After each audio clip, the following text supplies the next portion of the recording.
ओम नमः शिवाय। आज हम उमा संहिता का अध्याय 48 शुरू करने जा रहे हैं। देवी के द्वारा सेना और सेनापतियों सहित निशुंभ और शुंभ का संहार। ऋषि कहते हैं, राजन, प्रशंसनीय पराक्रमशाली महान असुर शुंभ ने इन श्रेष्ठ दैत्यों का मारा जाना सुनकर अपने उन दुर्जय गुणों को युद्ध के लिए जाने की आज्ञा दी, जो संग्राम का नाम सुनते ही हर्ष से खिल उठते थे। उसने कहा, आज मेरी आज्ञा से कालक, कालके, मौर्य, दौहर्द तथा अन्य असुरगण बड़ी भारी सेना के साथ संगठित हो विजय की आशा रखकर शीघ्र युद्ध के लिए प्रस्थान करें। निशुंभ और शुंभ दोनों भाई उन दैत्यों को पूर्वोक्त आदेश देकर रथ पर आरूढ़ हो स्वयं भी नगर से बाहर निकले। उन महाबली वीरों की आज्ञा से उनकी सेनाएं उसी तरह युद्ध के लिए आगे बढ़ीं, मानो मरणोन्मुख पतंग आग में कूदने के लिए उठ खड़े हुए हों। उस समय असुरराज ने युद्ध स्थल में मृदंग, मृदल, भेरी, डिंडम, झांझ और ढोल आदि बाजे बजवाए। उन जुझाऊ बाजों की आवाज़ सुनकर युद्ध प्रेमी वीर हर्ष एवं उत्साह से भर गए, परंतु जिन्हें अपने प्राण ही अधिक प्यारे थे वे उस रणभूमि से भाग चले। युद्ध संबंधी वस्त्रों तथा कवच आदि से आच्छादित अंग वाले वे योद्धा विजय की अभिलाषा से अस्त्र शस्त्र धारण किए युद्ध स्थल में आ पहुँचे। कितने ही सैनिक हाथियों पर सवार थे, बहुत से दैत्य घोड़ों की पीठ पर बैठे थे और अन्य असुर रथों पर चढ़कर जा रहे थे। उस समय उन्हें अपने पराये की पहचान नहीं होती थी। उन्होंने असुरराज के साथ सम्रांगण में पहुंचकर सब ओर से युद्ध आरंभ कर दिया। बारंबार शतघ्नि की आवाज़ होने लगी, जिसे सुनकर देवता कांप उठे। धूल और धुएं से आकाश में महान अंधकार छा गया। सूर्य का रथ नहीं दिखाई देता था। अत्यंत अभिमानी करोड़ों पैदल योद्धा विजय की अभिलाषा लिए युद्ध स्थल में आकर डट गए थे। घुड़सवार, हाथी सवार तथा अन्य रथारूढ़ असुर भी बड़ी प्रसन्नता के साथ करोड़ों की संख्या में वहां आए थे। उस महासमर में काले पर्वतों के समान विशाल मदमत्त गजराज और जोर जोर से चिघाड़ रहे थे। छोटे छोटे शैल शिखरों के समान ऊंट भी अपने गले से गलगल ध्वनि का विस्तार करने लगे। अच्छी भूमि में उत्पन्न हुए घोड़े गले में विशाल कंठहार धारण किए जोर जोर से हिनहिना रहे थे। वे अनेक प्रकार की चालें जानते थे और हाथियों के मस्तक पर पैर रखते हुए आकाश मार्ग से पक्षियों की भांति उड़ जाते थे। शत्रु की ऐसी सेना को आक्रमण करती देख जगदम्बा ने अपने धनुष पर प्रत्यंचा चढ़ाई। साथ ही शत्रुओं को हतोत्साह करने वाले घंटे को भी बजाया। यह देख सिंह भी अपनी गर्दन और मस्तक के केशों को कपाता हुआ जोर जोर से गर्जना करने लगा। उस समय हिमालय पर्वत पर खड़ी हुई रमणीय आभूषणों और अस्त्रों से सुशोभित शिवा देवी की ओर देखकर निशुंभ विलासिनी रमणियों के मनोभाव को समझने में निपुण पुरुष की भांति सरस वाणी में बोला, महेश्वरी, तुम जैसी सुंदरियों के रमणीय शरीर पर मालती के फूल का एक दल भी डाल दिया जाए तो वह व्यथा उत्पन्न कर देता है। ऐसे मनोहर शरीर से तुम विकराल युद्ध का विस्तार कैसे कर रही हो। यह बात कहकर वह महान असुर चुप हो गया। तब चंडिका देवी ने कहा, मूढ़ असुर, व्यर्थ की बातें क्यों बकता है। युद्ध कर, अन्यथा पाताल को चला जा। यह सुनकर वह महारथी वीर अत्यंत रुष्ट हो समर भूमि में बाणों की अद्भुत वृष्टि करने लगा, मानो बादल जल की धारा बरसा रहे हों। उस समय उस रण क्षेत्र में वर्षा ऋतु का आगमन हुआ सा जान पड़ता था। मद से उद्यत हुआ वह असुर तीखे बाण, शूल, फर से भिंदीपाल, परिधि, धनुष, भुषुंडी, प्रास, शुरप्र तथा बड़ी बड़ी तलवारों से युद्ध करने लगा। काले पर्वत के समान बड़े बड़े गजराज कुंभ स्थल विदीर्ण हो जाने के कारण सम्रांगण में चक्कर काटने लगे। उनकी पीठ पर फहराती हुई शुंभ निशुंभ की पताकाएं, जो उड़ती हुई बलाकाओं बगलों की पंक्तियों के समान श्वेत दिखाई देती थी, अपने स्थान से खंडित होकर नीचे गिरने लगी।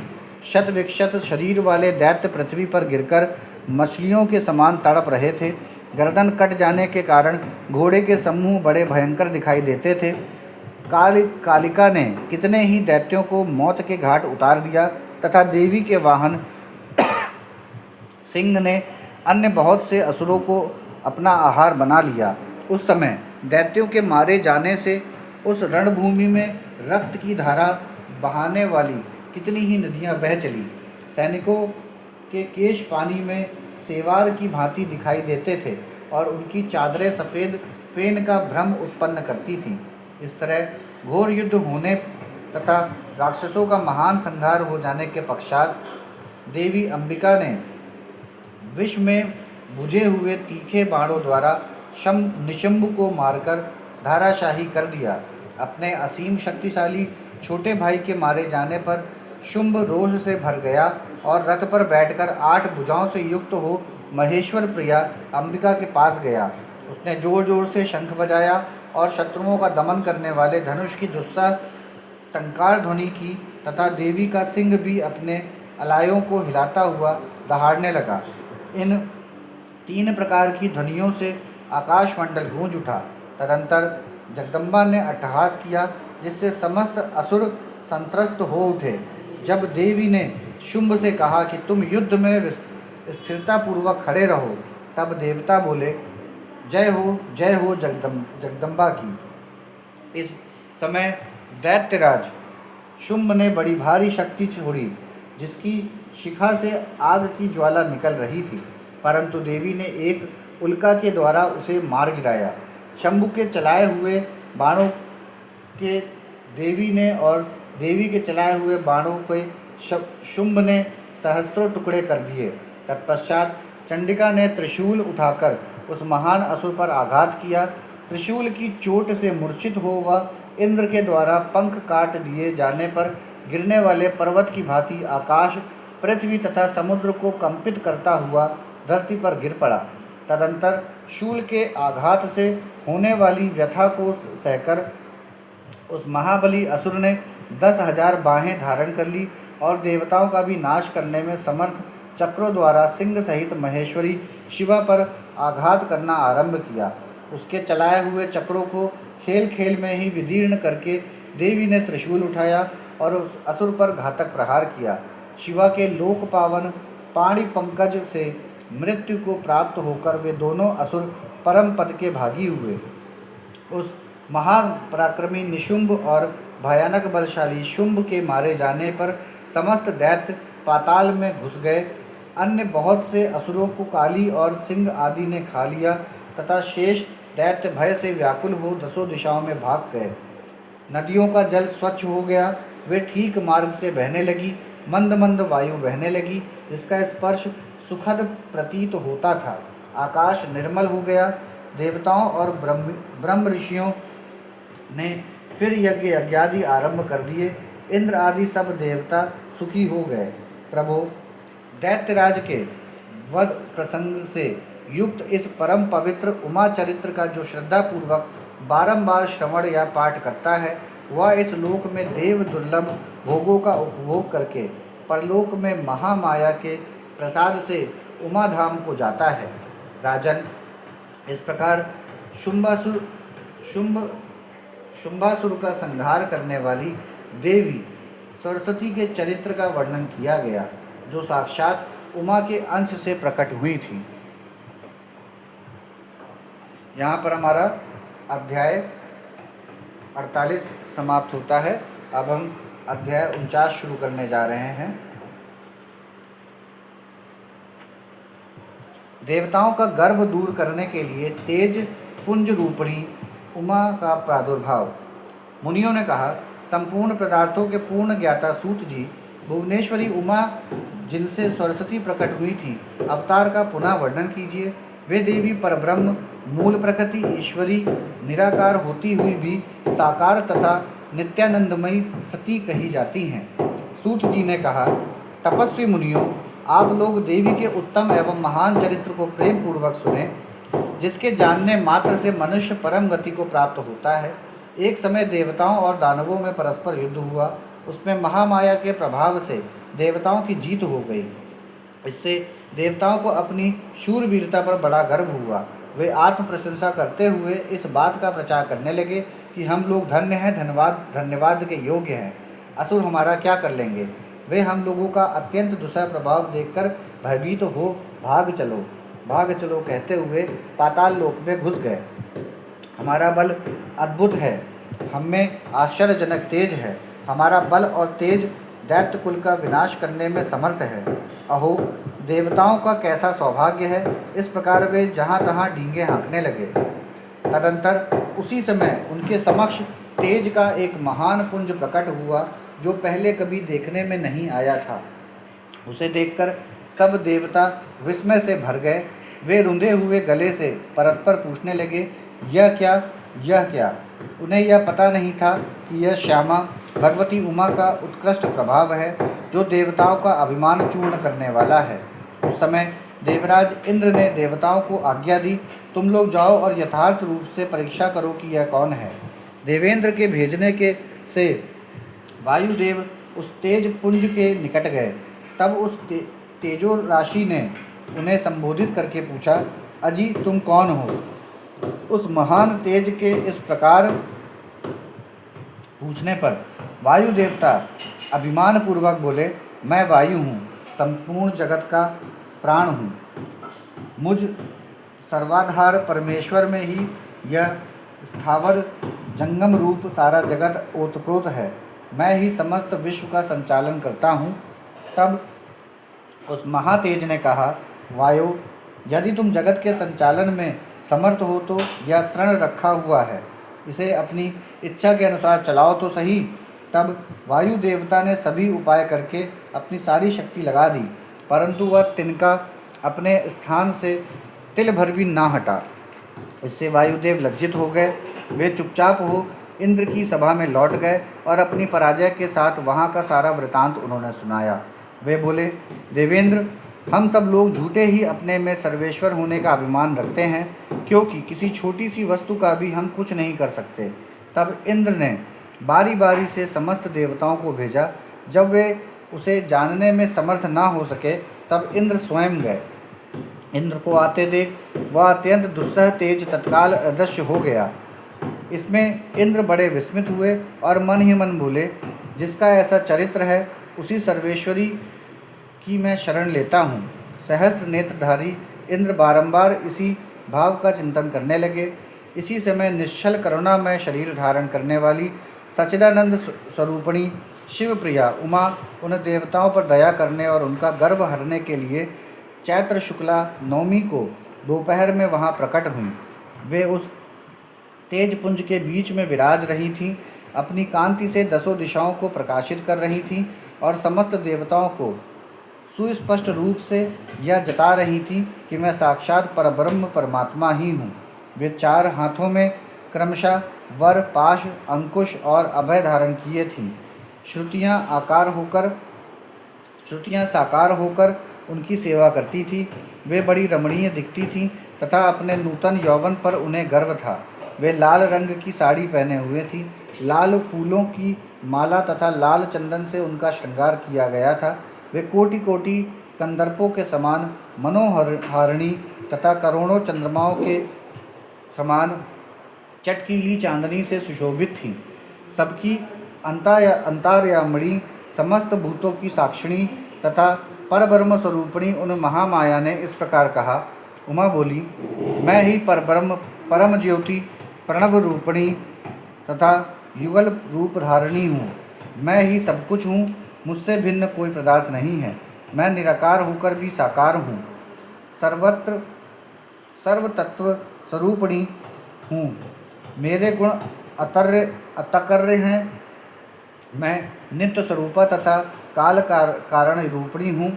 मैं ही कभी प्राण वल्लभा का आकार धारण करती हूँ और कभी प्राण वल्लभ पुरुष का, कभी स्त्री और पुरुष दोनों रूपों में एक साथ प्रकट होती हूँ। यही मेरा अर्धनारीश्वर रूप है। मैं सर्वरूपिणी ईश्वर हूँ। मैं ही सृष्टिकर्ता ब्रह्मा हूँ। मैं ही जगत पालक विष्णु हूँ तथा मैं ही संहारकर्ता रुद्र हूँ।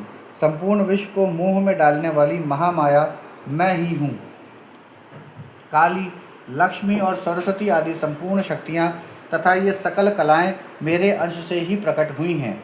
मेरे ही प्रभाव से तुम लोगों ने संपूर्ण दैत्यों पर विजय पाई है।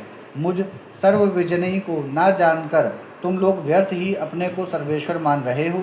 जैसे इंद्रजाल करने वाला सूत्रधार कु कठपुतली को नचाता है, उसी प्रकार मैं ईश्वरी ही समस्त प्राणियों को नचाती हूँ। मेरे भय से हवा चलती है, मेरे भय से अग्निदेव सबको जलाते हैं, तथा मेरा ही भय मानकर ही लोकपालगण निरंतर अपने अपने कर्मों में लगे रहते हैं।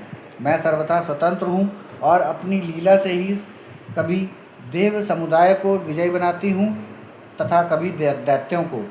माया से परे जिस अविनाशी परात्पर धाम का श्रुतियाँ वर्णन करती हैं, वह मेरा ही रूप है।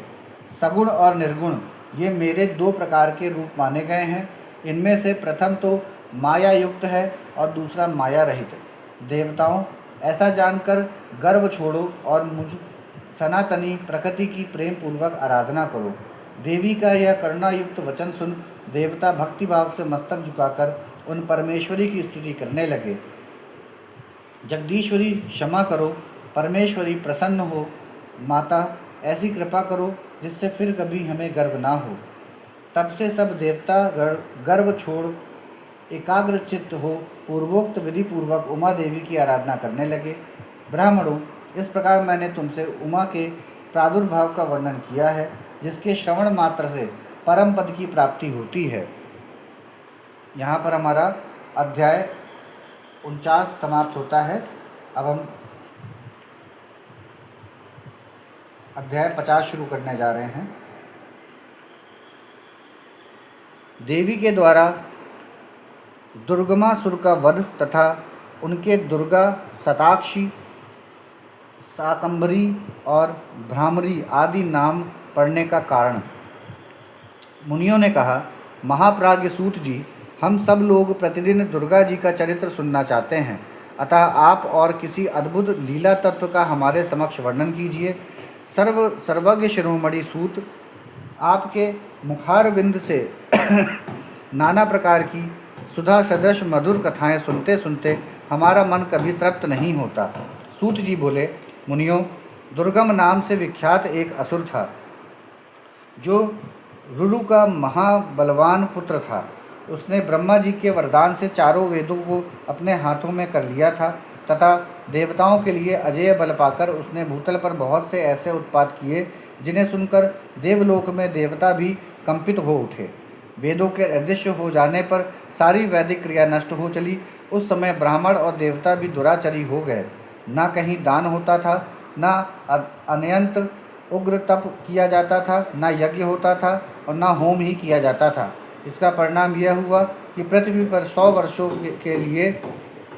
तक के लिए वर्षा बंद हो गई।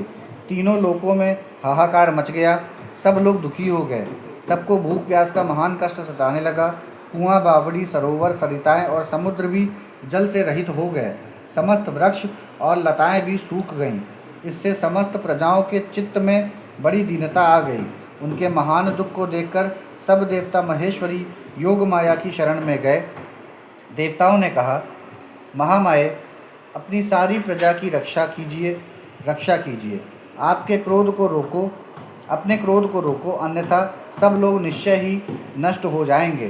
कृपा सिंधु, दीन बंधु, जैसे शुंभ नामक दैत्य, महाबली निशुंभ, धूम्राक्ष, चंड, मुंड, महान शक्तिशाली रक्तबीज, मधु, कैटव तथा महिषासुर का आपने वध किया था, उसी प्रकार इस दुर्गामासुर का शीघ्र ही संहार करिए।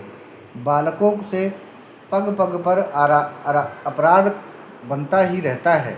केवल माता के सिवा संसार में दूसरा कौन है जो उस अपराध को सहन करता है। देवताओं और ब्राह्मणों पर जब जब दुख आता है, तब तब शीघ्र ही अवतार लेकर तुम सब लोगों को सुखी बनाती हो। देवताओं की यह व्याकुल प्रार्थना सुनकर कृपामयी देवी ने उस समय अपने अनंत नेत्रों से युक्त रूप का दर्शन कराया।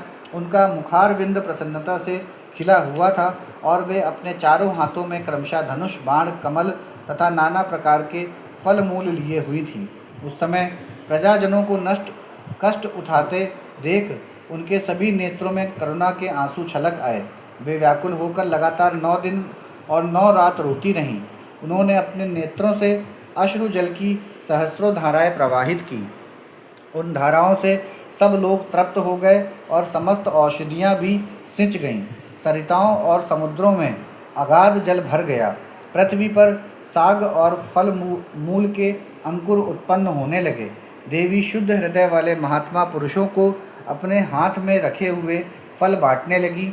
उन्होंने गांवों के लिए सुंदर घास और दूसरे प्राणियों के लिए यथा योग्य भोजन प्रस्तुत किए। देवता, ब्राह्मण और मनुष्यों सहित संपूर्ण प्राणी संतुष्ट हो गए। तब देवी ने देवताओं से पूछा, तुम्हारा और कौन सा कार्य सिद्ध करूं? उस समय सब देवता एकत्र होकर बोले, देवी, आपने सब लोगों को संतुष्ट कर दिया। अब कृपा करके दुर्गमासुर के द्वारा अपहृत हुए वेद लाकर हमें दीजिए। तब देवी ने तथास्तु कहकर कहा, देवताओं, अपने घर को जाओ, मैं शीघ्र ही संपूर्ण वेद लाकर तुम्हें अर्पित करूंगी। यह सुनकर सब देवता बड़े प्रसन्न हो वे प्रफुल्ल नीलकमल के समान नेत्रों वाली जगोद्युनी जगदम्बा को भली भांति प्रणाम करके अपने अपने धाम को चले गए। फिर तो स्वर्ग, अंतरिक्ष और पृथ्वी पर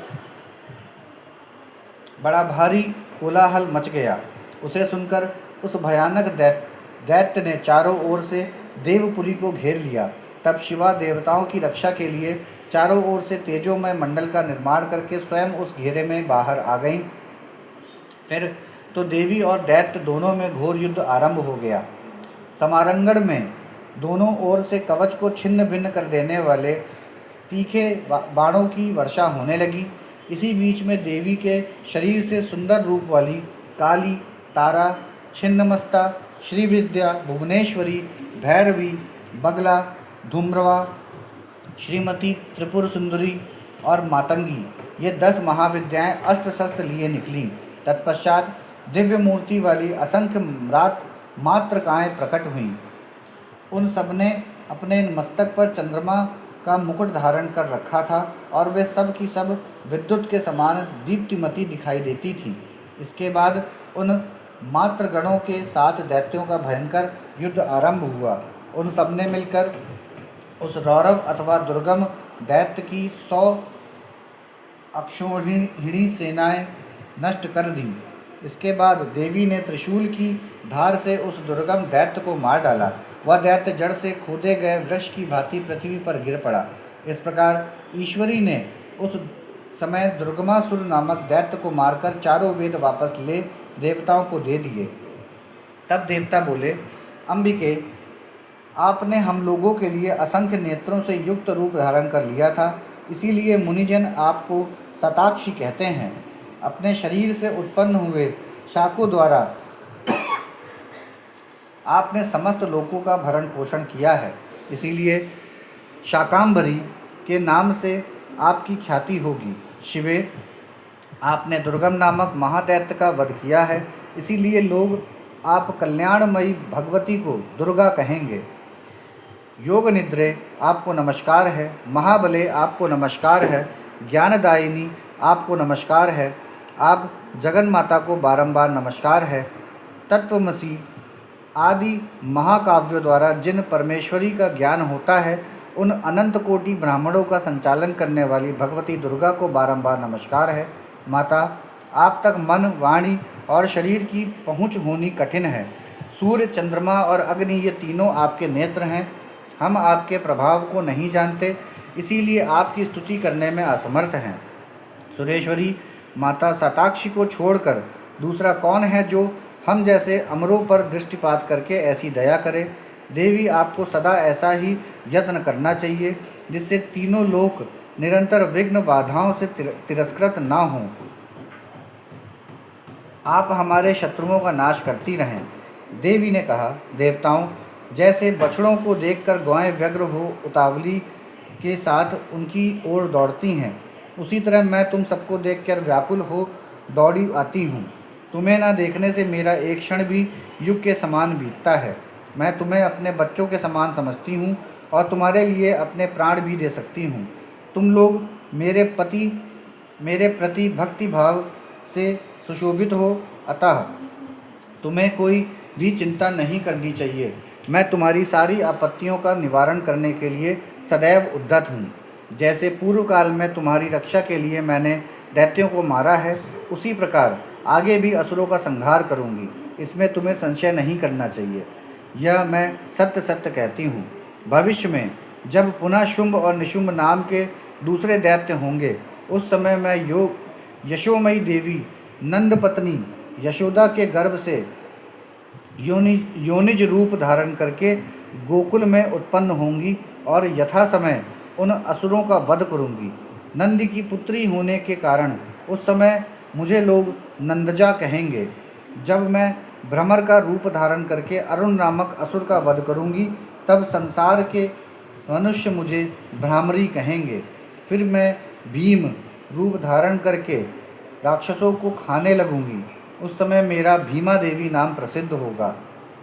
जब जब पृथ्वी पर असुरों की ओर से बाधा उत्पन्न होगी, तब तब मैं अवतार लेकर प्रजाजनों का कल्याण करूंगी, इसमें संशय नहीं है। जो देवी शताक्षी कही गई हैं, वे ही शाकंभरी मानी गई हैं तथा उन्हीं को दुर्गा कहा गया है। तीनों नामों द्वारा एक ही व्यक्ति का प्रतिपादन होता है। इस पृथ्वी पर महेश्वरी शताक्षी के समान दूसरा कोई दयालु देवता नहीं है, क्योंकि वे देवी समस्त प्रजाओं को संतप्त करके 9 दिनों तक रोती रह गई थी। यहाँ पर हमारा अध्याय 50 समाप्त होता है। ओम नमः शिवाय।